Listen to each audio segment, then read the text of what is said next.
Once upon a time, there was a Chinese farmer who lost a horse, ran away. And all the neighbors came round that evening and said, "That's too bad." And he said, "Maybe." The next day the horse came back and brought 7 wild horses with it. And all the neighbors came around and said, "Why, that's great, isn't it?" And he said, "Maybe."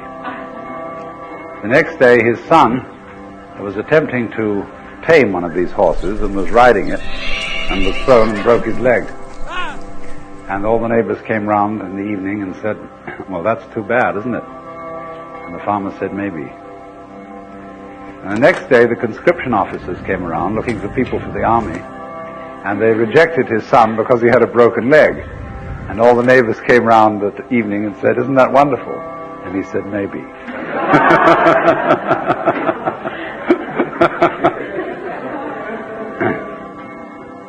The whole process of nature is an integrated process of immense complexity, and it is really impossible to tell whether anything that happens in it is good or bad, because you never know what will be the consequences of a misfortune, or you never know what will be the consequences of good fortune.